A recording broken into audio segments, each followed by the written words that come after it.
Hey guys, this is Sam, and I run the YouTube channel Chalice and Chains.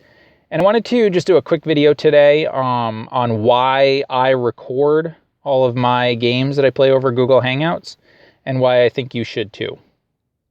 And there's basically two reasons, right? The one is that I can go back and review them, see what I did well and what I didn't do well, and use that as a way to improve, right? And the second thing I can do is hopefully those videos can be useful to other people who maybe aren't comfortable yet running that particular system or aren't comfortable yet playing in that particular system. Or maybe they will see my style of game, which is much more narrative over rules, and they may not be used to that. And maybe that will help them to, I don't know, change the way they play or just try a different play style, whatever. So I'll expand on that a little bit more. When I first encountered the one-shot group and I first encountered the RPG Brigade and gaming over Google Hangouts in general, there was a lot of videos. I found a lot of helpful advice videos. Matt Click. Obviously, A Fistful of Dice was a channel that was really helpful for me. Don Forged Cast. Kirk PhD&D. Juice. These guys were all. They all had videos that had really helpful advice. And when I actually found that there were games recorded, actual plays, those were really helpful as well. And what I found particularly useful about them was that it helped to show how the systems worked in real life, right? Because you can run a game, or you can read through the book and think you have an understanding of it, right? And you can ask questions of people, but until you actually play the game or run the game, you really don't know. And that's especially true with Fate, and I'll get into that in just a minute.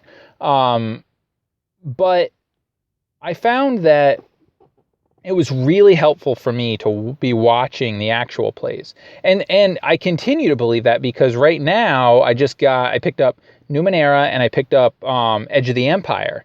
And Edge of the Empire is a little bit more crunchy than I'm used to, or that I generally prefer, but because the dice mechanic is all set around collaborative narrative play, I'm like, all right, I got to give it a shot. But everybody was like, oh man, when you read the book, it can be a little bit intimidating, but once you actually do it, it's not that bad. It's really quite simple. And what I'm finding is watching some of the actual plays, especially the ones that Andre Martinez has done, the Tides of Change Facebook group and gaming group, and John Allen Large has done quite a few now, I think, actually, in his campaign. Those have been really useful for me to see the mechanics, to see actually how the game works in real life. And that's why I think you guys should record your games as well, right? So we'll go back to Fate. I really wanted to start running Fate, playing Fate, right? But I never had the opportunity to actually play it. I don't have an at-home group that I play with right now, just because of scheduling and because of I don't know, it's going to make me sound like a jerk, but the quality of the players around my area are not what I want. I found really great players through the one-shot group, and I'm happy to continue running games for them. And it gives me the opportunity to game on my time, and that's the biggest thing, for me. So I never had the opportunity to run a game of Fate.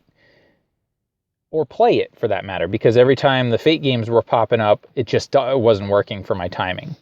Okay, but it didn't stop me. I was like, this system is great. This seems to me like this is going to be a system that I'm really going to get on board with. I got to just do it. So I got the books. I read through the books. I asked a lot of questions in the Fate community. Robert Hans and John Allen Large were phenomenal. They were super helpful. I think there was a bunch of other people in the Fate community, especially, that were really helpful. Dave Sems was great. And so I kind of had an idea of how it worked. just from all of that. But the thing that helped the most for me was watching the live plays. Ian Christensen on his channel, Fantastic Dimensions, has a whole playlist of Fate actual plays. And I think I've saved it on my channel too. I'll put a link to it in the description below, but that's really helpful, especially with Fate, because Fate is very easy to play, very easy to run, but it can be intimidating coming from a D&D mindset. So, and reading through the book. Sometimes the book, for whatever reason, I think actually reading the Fate Accelerated book is helpful because it really breaks things down, makes it super easy. But those actual plays were what got me into the system. And so I set up 2 games. I said, okay, I want to play Fate. And the first game I want to run it for Fate veterans. I wanted to run it for people who knew the system, who could help me kind of, do whatever. But but I felt bad because I also wanted to present a good game for them. So I ran a game the night before as just sort of a test game. And I think it went well. I had also a couple of Fate veterans. I did a sort of a World War II kind of horror action game, called The Horrors of War, where basically it was, World War II soldiers going in, behind enemy lines, infiltrating a Nazi compound and fighting some psychic soldiers. And it was fun. It was a lot of fun. I felt like it was very cinematic. I felt like the mechanics didn't get in the way. It gave me an opportunity to get my feet wet. And then the next night, I ran my mummy-themed one-shot for some great players, for, Dave Sems, John Allen Large, Ian White, and Alex Gillett, Captain Gothnod. They had all played Fate before, all phenomenal role players, and we had a great time. And, they helped. They really kind of, we ran Fate Accelerated, and, it was a great game. I would not have been able to do it or had the confidence to do it without the actual plays that I saw. Since then, I think I've run 2 additional Fate games. I was going to run a Diablo one. That didn't work, but that's still going to happen at some point. So I ran a game set in one of my homebrew settings of Zaldraga with James Kearney and Marquise Hardis, and that was really great. That was a fun game. It was it didn't quite go the way I wanted it to story-wise, but the players were great. The characters were awesome. That was really fun. And then I got to run my American League of Eldritch Scholars game for Brigade Con, which was really fun too. And those were both Fate Core. So now I've gotten to experience Fate Accelerated and Fate Core. I've yet to play in a Fate game. But it was all because I got to watch those actual plays. I'm doing the same thing right now with Edge of the Empire by Fantasy Flight Games, and also Numenera, because I got those systems for my birthday. I want to run those. I'm hopeful I'm going to get to play in a Numenera game tomorrow with Philip Posey and Christopher Caracella and a couple other guys. That's going to be phenomenal. But there's a lot of awesome Numenera games recorded by OSG GMs. Lloyd Collins, dude loves Numenera, and I'm dying to play with him. Andrew Knapp has run some awesome Numenera games. I'm trying to think who else has run some Numenera in the group. I mean, I know Philip Posey obviously has, and he will continue to do so, as far as I know. So, but anyway, and I'm hoping to run some. I know Caracella wants to run some. Those are helpful. Watch them. That's the single best way I've found, other than just playing the game, to learn the system.